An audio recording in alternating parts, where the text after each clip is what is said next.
এখন আমরা বেশ কিছু সমীকরণ সমাধান করা শিখব। এই ভিডিওতে আমরা এক চলক বিশিষ্ট বেশ কিছু সমীকরণ সমাধান করব। তাহলে আমরা এখন শুরু করছি। আমাদের প্রথম উদাহরণটি হলো x plus 11 is equals to 7। আমরা লিখছি x plus 11 is equals to 7। এটি একটি সমীকরণ এবং এখানে একটি চলক আছে, অর্থাৎ আমাদেরকে x এর মান বের করতে হবে। সমীকরণটির বাম পাশে আছে x plus 11 যা ডান পাশে 7 এর সমান, অর্থাৎ x এর মান এমন কিছু হবে যার সাথে 11 যোগ করলে 7 হবে। আমরা পরিষ্কারভাবে বুঝতে পারছি যে 11 এর সাথে ঋণাত্মক কিছু যোগ করলে তা ডান পাশে 7 এর সমান হবে, অর্থাৎ x এর মান ঋণাত্মক হবে। এখন আমরা x এর মান বের করব। সমীকরণটির বাম পাশে আছে ax plus 11 x plus 11। আমরা যদি 11 বিয়োগ করি তাহলে বাম পাশে শুধু x থাকবে, তাহলে আমরা বাম পাশে 11 বিয়োগ করি।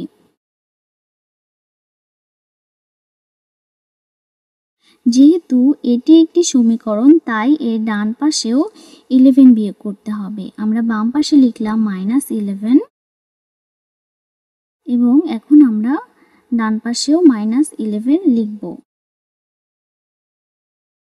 আমরা লক্ষ্য করি বাম পাশে x plus 11 is equal to ডান পাশের 7, অর্থাৎ এর সমান। এ কারণে সমীকরণটি সমান রাখতে হবে উভয় পাশে -11 বিয়োগ করে। এখন লক্ষ্য করি বাম পাশে +11 এর সাথে -11 কেটে যাবে, থাকবে শুধু x। আমরা লিখি x is equal to ডান পাশের 7 -11। আমরা একটি সংখ্যা রেখা দিয়েও এটি বুঝতে চেষ্টা করতে পারি।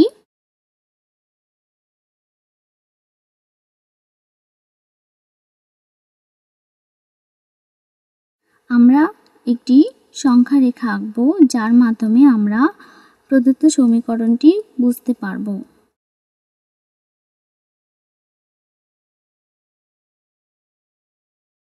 আমাদের সমীকরণটি তাহলে হচ্ছে x equals to, আমরা সংখ্যা রেখাটি আঁকলাম। এটি হলো একটি সংখ্যা রেখা 0 1 2 3 4 5 6 7। এখানে আমরা 7 লিখেছি। এখন আমরা যদি 11 বিয়োগ করতে চাই তাহলে পিছন দিকে যেতে হবে এবং পিছন দিকে যে 1 2 3 4 5 6 7 8 9 10 11, অর্থাৎ আমরা 7 থেকে 11 বিয়োগ করে পেলাম -4। এখন আমরা লিখি x is equals to -4। আমরা পরের অঙ্কটি করছি 7x is equals to 21। আমরা x এর মান বের করব। আগের সমস্যাটি থেকে এটি আলাদা। এখন x এর সাথে 7 গুণ আছে। সমীকরণটির বাম পাশে 7x আছে। আমরা x এর মান পেতে চাই, কাজে এটিকে আমরা 7 দিয়ে ভাগ করি, তাহলে x পেয়ে যাব। তাহলে আমরা সমীকরণটির বাম পাশে x দিয়ে ভাগ করি। যেহেতু এটি একটি সমীকরণ তাই ডান পাশেও একই সংখ্যা দিয়ে ভাগ করতে হবে। আমরা ডান পাশেও একই সংখ্যা দিয়ে ভাগ করব। এখন বাম পাশে 7 এবং 7 কেটে যাবে, থাকবে শুধু x।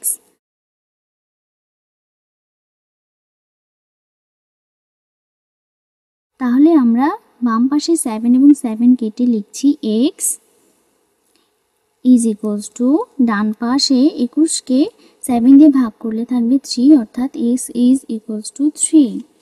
আমরা x এর জায়গায় 3 বসিয়ে সমীকরণটির শুদ্ধতা যাচাই করতে পারি।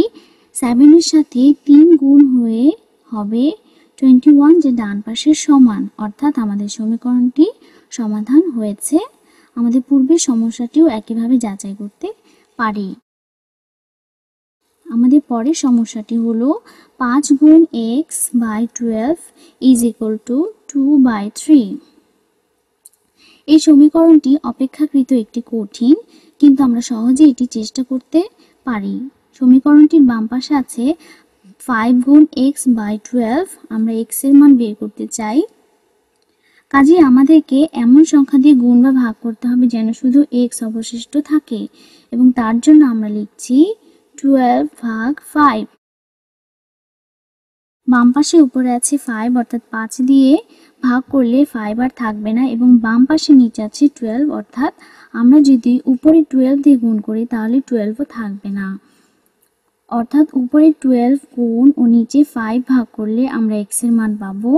আমরা বাম পাশে 12/5 দিয়ে গুণ করি এবং ডান পাশেও একই সংখ্যা দিয়ে গুণ করি।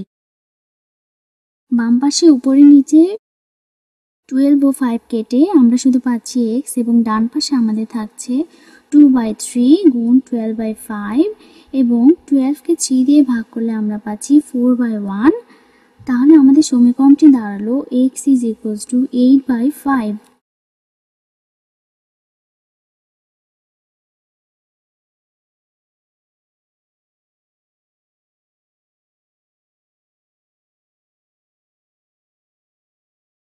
আমরা আগের সমস্যাটিতে ফিরে এলাম। 7x equals to 21, যাকে আমরা 1/7 দিয়ে গুণ করলে সমীকরণটির শুদ্ধতা যাচাই করতে পারি। আমরা উভয় পাশেই 1/7 দিয়ে গুণ করছি। এখন নিচে 7 এবং 7 কাটাকাটি যে শুধু থাকবে x, এবং ডান পাশে থাকবে 21/7 is equals to 3। এই সমস্যাটিকে আমরা একইভাবে সমাধান করতে পারি। আমরা সহগটা আলাদা করে এভাবে লিখতে পারি 5/12 is equals to 2/3। এখন আমরা সমীকরণটির উভয় পাশে চলক x এর সহগ দিয়ে ভাগ করতে পারি, অর্থাৎ 5/12কে দিয়ে ভাগ করতে পারি। তাহলে আমরা x এর মান পাবো। 5/12 দিয়ে ভাগ করা ও 12/5 দিয়ে গুণ করা একই কথা। আমরা সেই কাজটি এখন করছি। আমরা 5/12 দিয়ে ভাগ করছি, তাহলে আমরা সমাধানটি পাবো।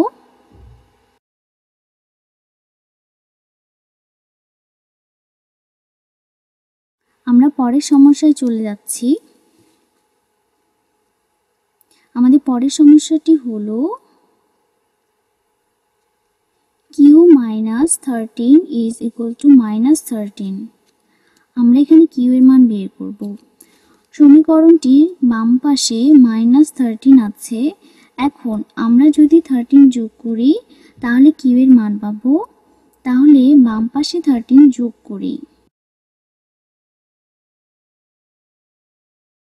আমরা বাম পাশে 13 যোগ করছি এবং ডান পাশে একইভাবে 13 যোগ করছি, কারণ এটি একটি সমীকরণ। তাহলে বাম পাশে -13 প্লাস 13 মিলে কেটে যাবে এবং থাকবে শুধুই q। তাহলে q is equals to ডান পাশে -13 ও +13 মিলে হবে 0, অর্থাৎ q is equals to 0। আমরা আমাদের সমীকরণটিতে q এর মান 0 বসিয়ে শুদ্ধতা যাচাই করতে পারি। q এর সমান 0 বসালে উভয় পাশে -13 থাকবে। আমরা আগের সমীকরণটিও যাচাই করি। x এর মান 8/5 বসাই, অর্থাৎ 5/12 গুণ 8/5। 5 এবং 5 কেটে যাবে। 8কে 4 দিয়ে ভাগ করলে হবে 2, এবং 12কে 4 দিয়ে ভাগ করলে হবে 3, অর্থাৎ পেলাম 2/3।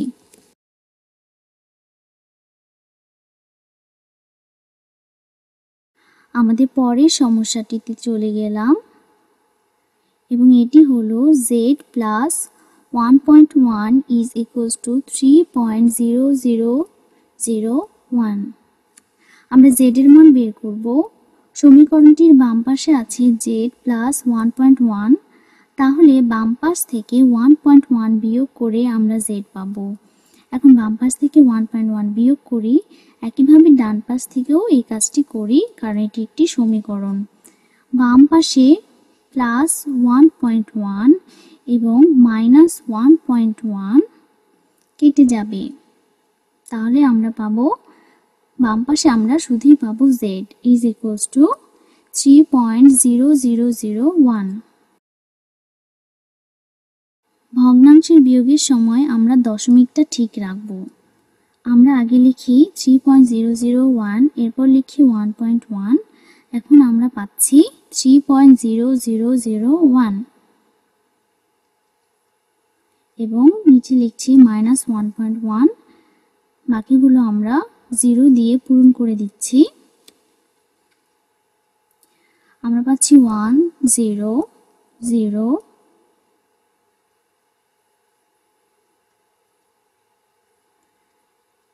যেহেতু উপরে 0 আছে এবং নিচে 1, তাহলে আমরা 0কে ধরছি 10 এবং 3 থেকে যেটি এক ধার নিয়েছি সেটি এখান থেকে বিয়োগ করে আমরা 3 কে লিখছি 2। তাহলে এখন দশমিকের ডান পাশে আমরা 10 থেকে 1 বিয়োগ করে পাচ্ছি 9, দশমিক 2 থেকে 1 বিয়োগ করতে পাচ্ছি 1। তাহলে আমাদের সমীকরণটি দাঁড়ালো z is equals to 1.9001। এখন আমরা যোগ করছি 1.1, পাচ্ছি 1000, হাতে থাকছে 1 এবং আমাদের মানটি হলো 3.0001, যা কিনা আমাদের সমীকরণটিকে সঠিক প্রমাণ করছে।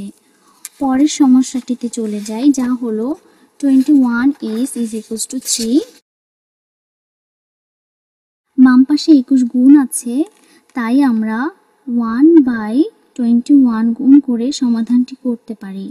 তাহলে উভয় পাশেই আমরা এই কাজটি করি।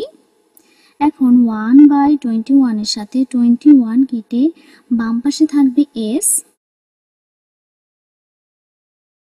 is equals to ডান পাশে 21 কে 3 দিয়ে ভাগ করলে হবে 7, অর্থাৎ 1/7, অর্থাৎ উত্তর হলো s is equal to 1/7। আমরা উপরের সমীকরণে 1/7 বসিয়ে সমীকরণটির শুদ্ধতা যাচাই করতে পারি। 1/7 গুণ 21 is equals to 3, অর্থাৎ আমাদের সমীকরণটি সঠিক হয়েছে। আমরা দেখছি আমাদের সমীকরণটি হলো 21s is equals to 3। আমরা 21 দিয়ে ভাগ করছি উভয় পাশেই এবং আমরা ডান পাশে পাচ্ছি 21 এবং 21 কেটে পাচ্ছি s এবং ডান পাশে পাচ্ছি 3/21 is equals to 1/7।